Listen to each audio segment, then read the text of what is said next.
Hey, good morning. Welcome to TalkCrypto. Hope you're all doing well. If you're new to the show, give us a quick like, subscribe. Really appreciate it. Today is, Friday the 24th of May. Bitcoin is at 67,200 roughly. I think it is from memory. Again, apologies if these aren't exact figures. This is all one take.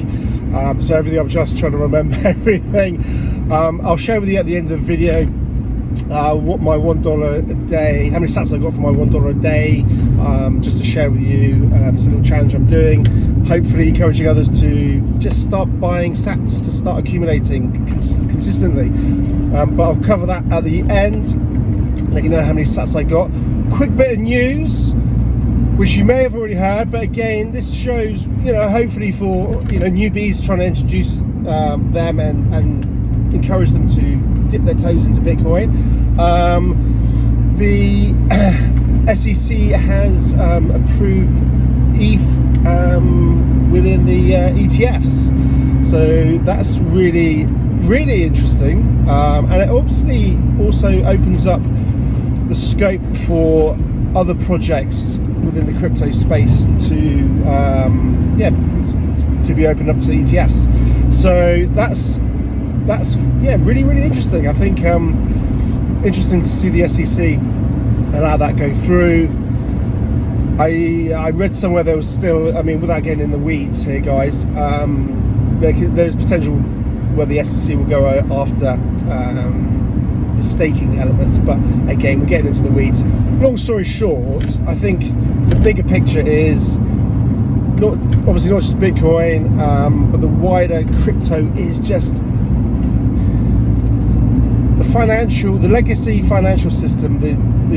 They want to get their hands on crypto. They want to be able to start trading it, making money from it. Which, whatever you think of that, and I know crypto and Bitcoin particularly was born out of wanting to create a new money and break away from the broken financial system that exists. The bigger picture is, there's one benefit, is it's not going away. In very simple terms, Bitcoin, and whether you like it or not, other crypto projects are not going away. So from an investor's perspective, if you're thinking, oh, do I buy some Bitcoin because maybe it's going to get to zero, or maybe it's going to crash, this will hopefully give you confidence to go, actually, the SEC, the government, is basically saying, yeah, we're approving this as a what's the best way to say it, as a legitimate way of investing, because effectively they're legitimizing it. You've got the biggest companies in the world, BlackRock, you've got nation states, you've got corporations, you've got big, you got massive private, individuals, with family offices. If this doesn't give you the confidence to think, actually, this is going to be here, this is not going away, this is going to be here for forever, then I don't know what would, in all honesty. This is now a legitimized, as far as I was concerned, there's no issue with it. But for the mainstream, it's legitimizing the whole ecosystem. And that should give you very strong conviction and confidence to go, actually, you know what? I was thinking about diversifying, maybe buy another property to invest in and rent out, and or whatever it is. Actually, because I'm a bit worried about the risk factor. But actually now, this isn't going away. I'm now much more confident in actually thinking about maybe not investing in gold, not investing in property, maybe I'm just going to go a bit more heavy into Bitcoin or whatever you want to go into. And I think this will stimulate Bitcoin and obviously other asset classes from basically eating up more market share. I'm having these sort of questions and thought processes myself to think, okay, do I diversify a little bit? I'm fully focused and committed to Bitcoin and a few other projects. and have huge amount of conviction. But at the, you have that doubt at the back of your mind, don't you? You think, maybe I just want to take a few chips off the table and diversify, and if I can buy another investment property, maybe that, if it all goes to shit, at least then it's I've got something for it, I've got something out of it, and it's diversifying the risk if it all all blows up. I think with more of this validation from the mainstream legacy financial system, it just gives me, hopefully you, a little bit more confidence to think, actually, yeah, maybe that's not such a good idea. And I did a video yesterday talking about how Bitcoin is just eating up every other asset class. Maybe when you look at property in the UK, Bitcoin over the last 5 years, I think it was something like, and I'll do a proper video on this because it's really absolutely fascinating. I mentioned it to a friend yesterday. Over the last 5 years, property in the UK, and this goes across the world, but I was just looking at the UK, has lost something like 98% of its value against Bitcoin. So why? Yes, it has still gone up. Say, I don't know, simple figures. These are the figures, but say a house was worth 250 5 years ago, it might be worth 400 today. And you might think, when you start measuring and you're still in the fiat world mentality, the traditional way of investing, but actually, yeah, that's good. My house has gone up and I've made more money, blah blah blah. But actually, when you price it in Bitcoin terms, it significantly underperforms. It's lost 98% against Bitcoin, and you just think, wow, maybe that's not such a good idea. And hopefully this, maybe I should just go, a bit more heavy into Bitcoin and crypto, whatever you want to do. But certainly talking about Bitcoin right here, it just gives you that confidence, and that, I guess, that legitimate big institutions, governments, blah blah blah. I've said it already. I'm not going to keep repeating it. It's not going away. So hopefully it just gives you, hopefully gives you a bit more confidence to go, okay, this is really interesting. If I take it, chips off the table, ultimately I'm slowing myself down. If I take, X off the table, that could significantly outperform. Yes, it diversifies, but it significantly underperforms when you're looking at, a 5-year time horizon, etc. So that's really interesting in terms of a bit of news with the ETF being approved for ETH. And basically, like I said, I'm not going to keep repeating it because it gets a bit boring, doesn't it? But ultimately, this is just the gateway for everything else being approved as an ETF. And I actually heard this a while ago because, and I might have mentioned it in one of my videos, that actually the Wall Street boys, they want to get their hands on being able to trade everything. They don't, they don't really care. They just want to be able to trade everything because volatility makes them money. They can make money on the spreads and things like that. And again, I did a video talking about, I wonder why, BlackRock have a settlement period of, I think it's between 2 and 30 days or something like that. And again, I think it's all to do with the spread. I mean, one of the I think subscribers kindly sort of put some comments in, so thank you for that. I haven't got back to you, but I will do. But yeah, so the Wall Street boys, they just they just see this as a huge money making opportunity. So every other crypto project, or the main, a lot of others, they'll want to get their hands on everything. And Bitcoin was the first, ETH is now the second. There will be a lot more to follow. Have no doubt about that. That's going to happen. So that's interesting. Moving on, apart from the news, I wasn't going to be talking about it as long as I have. This is a little bit of advice, I guess, and something to consider for you, again, if you're relatively new to the space. And it's a mistake I don't want you to make. This mistake is quite simply that everyone who starts in investing or thinking about buying crypto and Bitcoin, the mistake everybody makes is they all think they are too late to get into Bitcoin. And this is a massive problem and a massive mindset shift that you've got to have. We all think we are too late for Bitcoin. And for sure, don't get me wrong, right? Okay, Bitcoin is almost 70,000 roughly. It's in a range. It's a huge amount of money. And yes, if you'd bought Bitcoin a couple of years ago, it was 20 or 15 or whatever it was when it dropped down. And 5 years ago, it was, I don't know, even less. And 10 years ago, it was even less. You'll always look back in the past, in history, and go, that was the time to buy. That was the time to buy.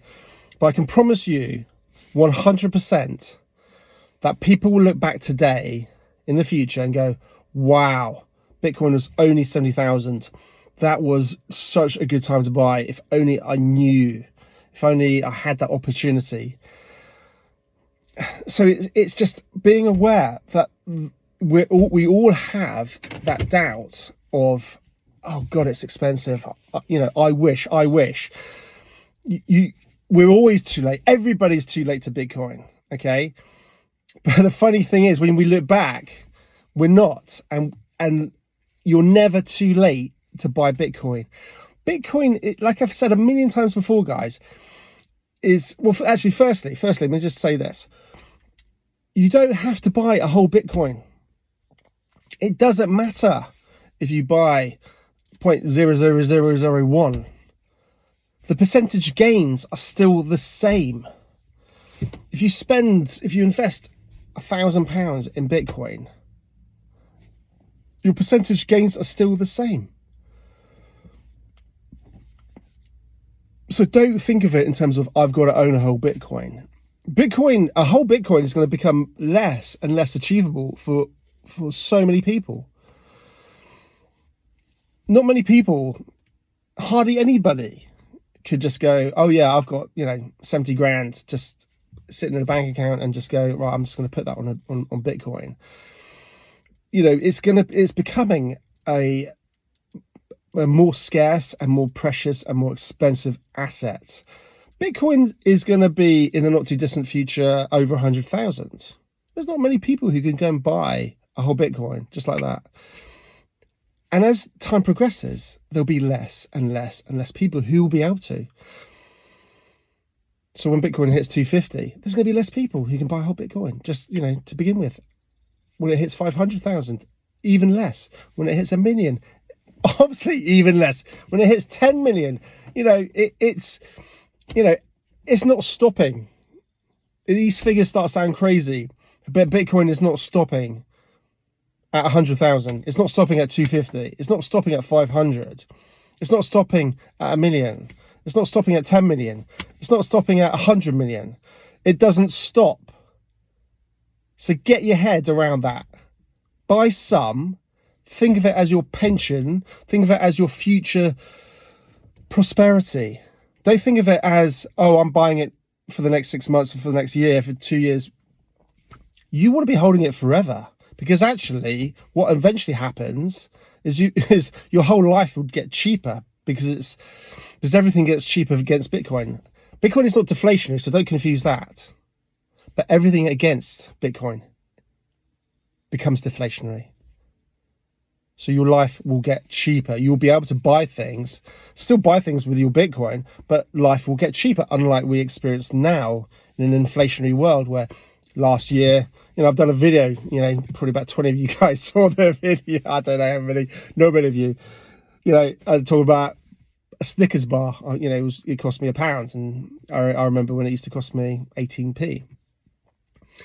Our life gets more expensive, but if we can start transitioning ourselves away from the fiat corrupt system to a Bitcoin system, our lives get cheaper. How many times do I need to say this? I talked about house prices losing value against Bitcoin. Our lives get cheaper. Let me just say that again. Bitcoin, your life gets cheaper. Everything gets cheaper against Bitcoin.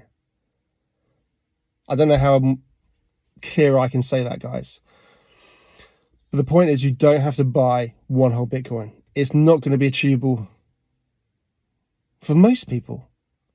But that's not the point. If you can start accumulating some Bitcoin, that is going to pay you a magnitude probably we cannot imagine in the future. I'm doing this $1. I'll bring up the $1 a day challenge. Actually, I bought 1,780, or was it? Oh God, I can't remember. Again, these are all one-day videos, so I'll put the specifics in the details. I think it was actually back to over 1,800, 1,834 from memory, roughly, sats. So that's how many sats I got for my $1. And I'm doing this every single day to show you guys what it's going to be worth in the next 10 years. Because it's really easy for us to go, oh, what if, and look back in future, like when we look at those historical videos of Bitcoin, which if you haven't done yet, I would highly encourage you to do, because it is mind-blowing. Those early guys who are mining Bitcoin, it's a proper what if. Wow, if only I knew then. I could have just used my home computer and mine 30 Bitcoin a day, whatever, you know. But this is still your opportunity. This is what I'm trying to get through to you by doing this $1 a day challenge. This is still your opportunity. This is your opportunity to go, I'm accumulating X amount of Bitcoin every single day with my $1. That's achievable. But in 10 years, we're going to go back and go, wow. If only I'd known that. Wow, this guy was doing these videos, and you know, he was getting 1,800 and 1 month, 2,000 and 1 month, whatever. And it's like, wow, if I only had known that, or you know, I saw it, but I didn't take action. I might be wrong, you know. I'm just some dude on the internet, just probably talking shit, but I suspect.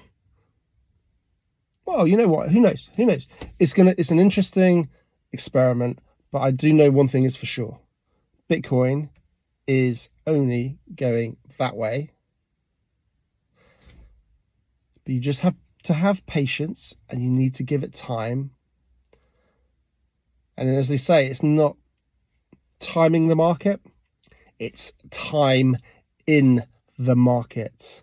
How long you are in it. Not trying to figure out, I've got to buy when it's low and when's the right time to sell, and you know, all that stuff. You know, I had a friend who tried doing day trading, and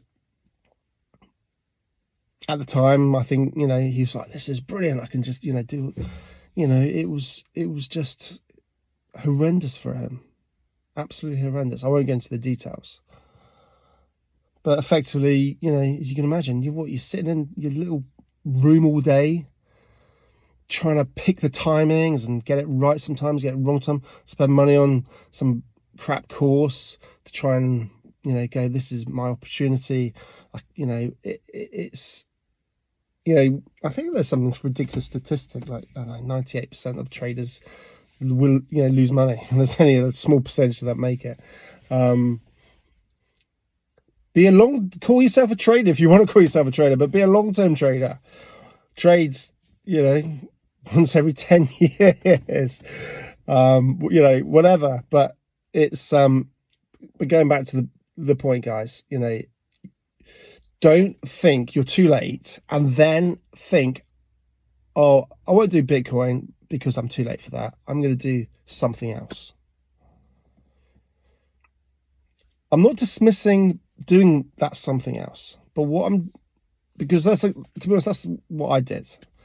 And I made, and I think that's a really common path. You start, you know, and I've talked about this before, you start trying to be clever, you think, oh yeah, I can, you know, I've heard about this, I've heard about that, this is going up faster. But they're not going to be around. You know, most of these projects are not going to be around for the next 4 years, 5 years. They're not. They'll have their time in this bull cycle, bull market, but they're not going to be around in 5 years, 6 years. They're just not. I mean, they will be around, but they won't. There's so many. Most projects have reached their all-time high, and then when the next cycle comes, they never get back to that height. A lot of this is about narrative, about stories, and there's a new thing. There's a new narrative within the crypto space that this thing that had its time 4 years ago, the market's moved on to meme coins or whatever it is. There'll be something else in the now we're a lot about the AI stuff at the moment, but in another 4 years there'll be something else, or the next cycle, whenever that is. So so what I'm trying to say, guys, is don't think you're too late. Don't think, oh, I've got to go and spend more of my money into whatever other project. Make sure if you are going to do that, okay, have your majority in Bitcoin, and then have maybe a small percentage in XYZ shitcoin, and have fun with it. That's no problem at all. And maybe you do really well, and I hope you do. But if you want to invest and think about long-term wealth and long-term prosperity and the long-term future, Bitcoin and maybe a couple other projects. I'm not going to sort of name drop. This is not the point of the video. But Bitcoin is the lifeboat. It is the lifeboat. And guys, if you're in, if you're in your late teens, like you're 18, you're investing, because there's a lot of younger investors. If you're in your 20s, man, you have got so much time. So much time. You don't need to make it bang, just like that. You've got so much time on your hands to make the right decisions that when you're my age, everything will be, if you make the right moves, if you make the smart decisions, if you have a longer term outlook, you will be doing just fine. In fact, you'll be doing more than fine. You'll be doing incredibly well. But it's very easy to constantly on social, looking at Instagram, looking at everybody, or looking at how much money they've got. Fuck them. Just turn off that shit. Focus on yourself. Do the right things. Do the work. And do it properly. It will pay you off. How many times have we heard the old stories of the hare and the tortoise? There's a reason these stories exist. There's a reason these stories have been around for, 2,000 years. Or however long it's been, I don't know. Let me know in the comments. Patience, guys, patience. And you're never, ever, ever too late for Bitcoin. I'm going to leave it there, guys. Love you and leave you. Really appreciate it. If you're still here, give us a like, subscribe, do all those amazing things, and I'll catch up with you soon. Take care.